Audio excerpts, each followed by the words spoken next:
Hi, dear children. My life is my message. We all know it's said by Gandhiji. If you ask me, after Gandhiji, who influenced people of India? Or which leader influenced the people of the entire nation, irrespective of their class, caste, religion, or the political party they belong to? My answer will be Dr. APJ Abdul Kalam. What is the peculiarity of Dr. APJ Abdul Kalam, the 11th President of India? Unlike his predecessors, he was not a political leader or party personality. Yet, he became the first citizen of India. He was unanimously elected as the President of India. Even before he got that honorable title, he was popular among people as the Missile Man, the great scientist who stamped his signature in the field of space research in India. But even before India launched its first SLV, satellite launching vehicle, under the captaincy of Dr. APJ Abdul Kalam, he had many disciples as he was an inspiring teacher. When a child asked Kalam which title he preferred the most, the title of a scientist or that of a president, he replied that he preferred to be known as a teacher. That teacher taught us, winners are not those who never fail, but those who never quit. His passion for teaching was always with him till his last breath. Dr. Kalam was an inspiring teacher, an outstanding scientist, and a compassionate and stern administrator. You may see such qualities in many other leaders. But what made Kalam distinguished from others is the totality of his personality. And the topmost quality of this personality was his simplicity. Kalam believed in all the positive values.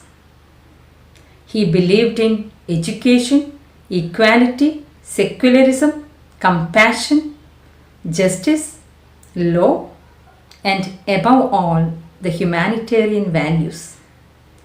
And what he believed, he practiced in his life. Dr. APJ Abdul Kalam was not a hypocrite. He preached what he practiced. As Sri Ramakrishna Paramahamsa said, we should teach others only if we practice it. But people, especially the leaders, seldom practice what they speak. But like Gandhiji, Dr. Abdul Kalam practiced what he taught. And in his teachings, he used common man's language. If you listen to any of Kalam's speeches, you will definitely understand that he used language only for communication. It was not ornamental or decorative. Even a small kid could understand what Kalam said. When Kalam said, if you want to shine like a sun, first burn like a sun, very easily they got the meaning of it. Through his simple words, Kalam pumped powerful ideas into the minds of youth. He preferred to interact with children. It is said that wherever he went, he was particular about two matters. First, he made an opportunity to address children. Second, if he was invited to attend a program of a particular religion, he tried to go to the places of other religions too, just to show that all the religions are equally important. He welcomed the diversity of religions and respected everyone. At the same time, he was very firm on his principles and never did anything for personal gain or publicity stunt. Each and every word he said was sincere. Kalam once said, "To succeed in your mission, you must have single-minded devotion to your goal." And he had worked whatever had been assigned to him with the same sincerity and devotion. Dr. Kalam was an optimistic person. He had prepared a plan to make India developed by 2020, but the great visionary passed away in 2015 before fulfilling his mission and dream. I mentioned before he was interested to talk to children. Can you guess why Kalam preferred to address children? Kalam believed that the future of our nation is in the hands of the young generation. Today's children are tomorrow's citizens. Only if they are good and aware of their responsibilities towards their nation and mankind, our nation can be progressed. And we know children like you are flexible, and they have a tendency to lean towards people or places from where they get love and recognition. Dear children, there are a lot of people around you to trap you with their fake or false principles and pretensions. They may misguide you. Dr. Kalam thought there must be people to instill positive and constructive thoughts into the minds of children. He started the mission by himself. Whenever he got an opportunity, Kalam passed good messages to children. He gave good guidelines and he encouraged them to ask questions and replied to all their questions. He gave respect to every individuality, small or big. As he said, the best brains of the nation may be found on the last benches of the classroom. Don't underestimate anybody. Kalam believed that everyone has their own potentials. He was genuine, really genuine in his words. That's why we all respect Dr. Kalam.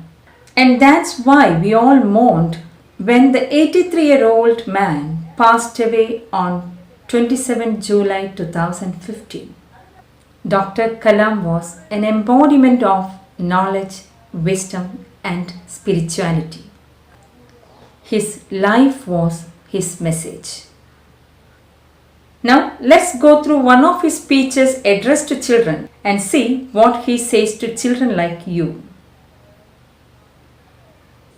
I Will Fly by Dr. APJ Abdul Kalam. When I wish upon a star, makes no difference who I am. Anything my heart desires will come to me. Dear friends, I realize how the contributions of the youth in the past have continuously contributed to the world of today in many fields. I would like to assert that no youth today needs to fear about the future. Why? The ignited mind of the youth is the most powerful resource on the earth, under the earth, and above the earth. Dear young friends, I would like to talk to you on the topic I am born with wings. Last year, I went to a village to inaugurate a program called Shastrayan, which means the propagation of science. The mission of Shastrayan was to ensure the preparation of about 2,000 students from different schools towards making them eligible to be engineers, scientists, doctors, qualified managers, and civil servants. This action would in turn empower about 2,000 families of the village. My inaugural address to a mixed audience consisting of 5,000 students and their family members was on the topic Science Empowers the Nation. After my address, hundreds of hands were raised for asking questions. Due to the limited availability of time, I selected 12 students at random from the last row to the first to ask questions. I would like to share with you one question of great concern which was asked by a student. The question was from a teenager who had come from a faraway village. He was nervous and a typical representative of the youth of India. The boy began speaking. Sir, I don't know what I should ask. I am nervous. I have not asked any question in my class. I need to have confidence, but I have not gained any confidence through my education during all these years. I am afraid to talk to my teachers. I am afraid to talk to my friends. Whenever I talk, I compare myself with other students and their elegant dress. Please tell me, I want to become a marine engineer. I want to travel in a ship. I want to be the captain of the ship. I want to build the engine of the ship. Shall I be able to do all these, sir? How can I achieve this mission? What should I do? When the boy completed the question, the entire audience and the dignitaries on the dais, including the chief minister, were looking at me, wondering what Kalam was going to say to the sincere question of a young village boy. I thought of it, and breaking the silence, I said, My dear friend, you have put the most difficult question among the many questions that I have received from millions and millions of students whom I have met. I value your question. I know you are echoing the fear of many. Let me recite a beautiful ancient poem named I Will Fly. What is that attitude? The attitude is I will fly. What is the attitude? What is the attitude? I will. You not eaten for 3 days, I will fly. Now repeat with me, all of you, will you? I will fly. I am born with potential. I am born with goodness and trust. I am born with ideas and dreams. I am born with greatness. I am born with confidence. I am born with wings. So, I am not meant for crawling because I have wings. I will fly, I will fly, I will fly, I will fly with confidence. Young friends, let me discuss with you how you can be unique. I have so far met 15 million youth in a decade's time. I learned every youth wants to be unique, that is, you. But the world all around you is doing its best day and night to make you just everybody else. In your home, dear young fellows, you are asked by your parents to be like the neighbor's children for scoring good marks. When you go to school, your teacher says, why don't you become like the first 5 rankers in the class? Wherever you go, people say, you have to be somebody else or everybody else. Now, dear young friends, how many of you would like to be unique yourself? The challenge, my dear young friends, is that you have to fight the hardest battle which any human being can ever imagine and never stop fighting until you arrive at your destined place, that is a unique you. Dear children, did you notice one thing? The poor boy from a rural village was nervous to talk to his teachers. He was nervous to talk even to his friends.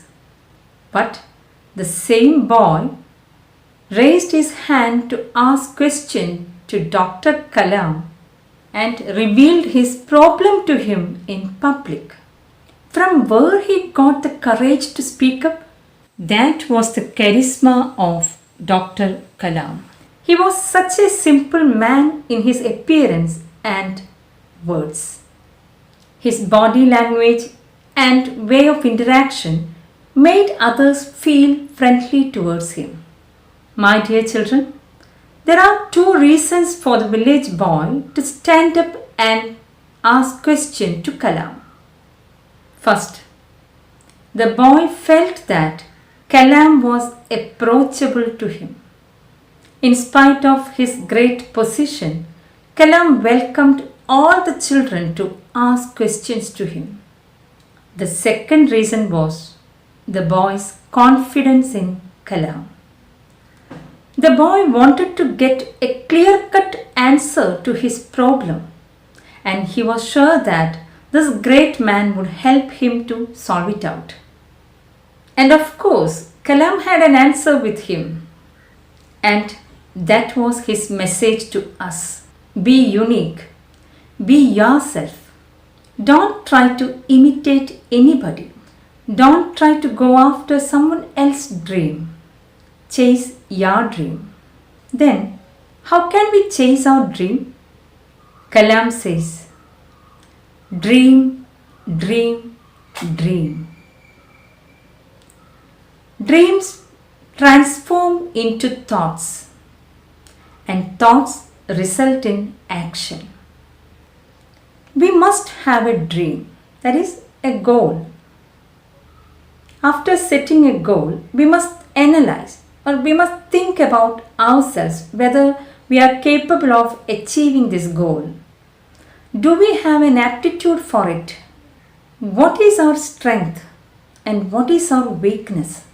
Analyze every aspect of your dream, and that is the thought process.